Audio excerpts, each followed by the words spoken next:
మహబూబాబాద్ జిల్లాలో రైతు అజ్మీరా లక్క యూరియా కోసం లైన్లో నిలబడి సొమ్మసిల్లి పడిపోయారన్న వార్తలపై క్లారిటీ ఇచ్చారు అతని భార్య అజ్మీరా విజయ. ఆ వార్తల్లో నిజం లేదని చెప్పారు. కావాలనే కొందరు బీఆర్ఎస్ నేతలు తన భర్త క్యూ లైన్లో ఉండి పడిపోయారని, తాము కలెక్టర్కు ఫిర్యాదు చేశామని తప్పుడు ప్రచారం చేస్తున్నారన్నారు. అజ్మీరా లక్క యూరియా కోసం వెళ్లిన మాట నిజమేనని, కానీ క్యూలో నిలబడి తన భర్త సొమ్మసిల్లి పడిపోయారనేది అవాస్తవమని చెప్పారు. ఇంటికి వస్తుండగా ఆరోగ్యం బాగాలేకనే కింద పడ్డాడని చెప్పారు.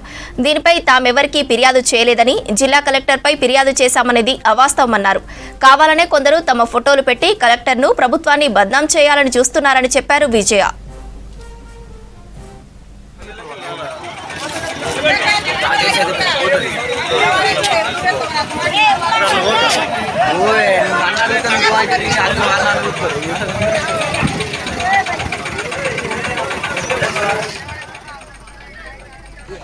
మహబూబాబాద్ జిల్లాలో రైతు అజ్మీరా లక్క యూరియా కోసం లైన్లో నిలబడి సొమ్మసిల్లి పడిపోయారన్న వార్తలపై క్లారిటీ ఇచ్చారు అతని భార్య అజ్మీరా విజయ.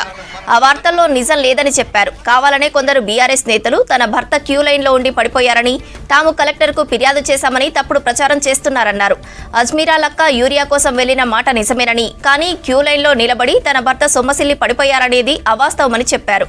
ఇంటికి వస్తుండగా ఆరోగ్యం బాగాలేకనే కింద పడ్డాడని చెప్పారు. దీనిపై తామెవరికీ ఫిర్యాదు చేయలేదని, జిల్లా కలెక్టర్పై ఫిర్యాదు చేశామనేది అవాస్తవమన్నారు. కావాలనే కొందరు తమ ఫోటోలు పెట్టి కలెక్టర్ను, ప్రభుత్వాన్ని బద్నాం చేయాలని చూస్తున్నారని చెప్పారు విజయ.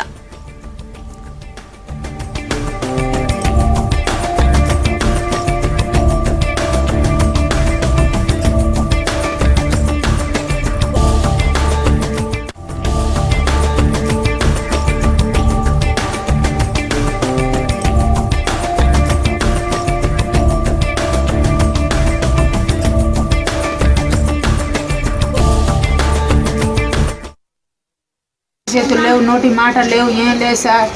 మాకు ఇబ్బంది చూసి ఇక 3 రోజులు ఇక నుంచి మేము మందు కోసం తిరిగేది. ఎవరు లేరంటే ఇక ఈయన తీసుకోపోతే ఈయనకు ఒక బస్తా, నాకు ఒక బస్తా. ఇక మనం ఆ సబ్సిడీలో ఇస్తారంటే ఆడ 2 రోజులు పోయినాం. ఆడ ఇయ్యలేక ఇక్కడ సీరియల్ ఉందని ఇక్కడనే ఆటో ఆగి ఇక్కడనే నిలబడ్డాం. ఆడ తీసుకోకపోతే పాపం వాళ్ళు రాసిండ్రు, ఇల్లు మంచిగా ఉంది కొంచెం జరగంటే జరిగి రాపిచ్చిండ్రు. సంతకం పెట్టి ఇయ్యలు పెట్టిన మళ్ళీ వచ్చిండు.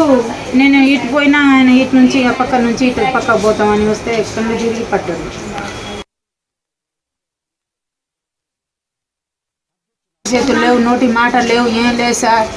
మాకు ఇబ్బంది చూసి ఇక 3 రోజులు ఇక నుంచి మేము మందు కోసం తిరిగేది. ఎవరు లేరంటే ఇక ఈయన తీసుకోపోతే ఈయనకు ఒక బస్తా, నాకు ఒక బస్తా. ఇక మనం ఆ సబ్సిడీలో ఇస్తారంటే ఆడ 2 రోజులు పోయినాం. ఆడ ఇయ్యలేక ఇక్కడ సీరియల్ ఉందని ఇక్కడనే ఆటో ఆగి ఇక్కడనే నిలబడ్డాం. ఆడ తీసుకోకపోతే పాపం వాళ్ళు రాసిండ్రు, ఇల్లు మంచిగా ఉంది కొంచెం జరగంటే జరిగి రాపిచ్చిండ్రు. సంతకం పెట్టి ఇయ్యలు పెట్టిన మళ్ళీ వచ్చిండు. నేను ఇటు పోయినా ఆయన ఇటు నుంచి ఆ పక్క నుంచి ఇటు పక్క పోతామని వస్తే ఎక్కడ తిరిగి పట్టాడు. యూరియా షార్టేజ్ మన ఒక్క దగ్గర కాదు, రాష్ట్రం మొత్తం ఉన్నది. సరే మీరు మాట్లాడేది వినమ్మా. అయితే ఇంకొకటి, ఇప్పుడు ఈ అబ్బాయి అన్నట్టు ఆగుతలే. ఈ అబ్బాయి అన్నట్టు ఇంతకుముందు మా దగ్గర తక్కువ అవుతుంది, వేరే కాడికి సఫిషియెంట్ గా పంపిస్తున్నారని చెప్పి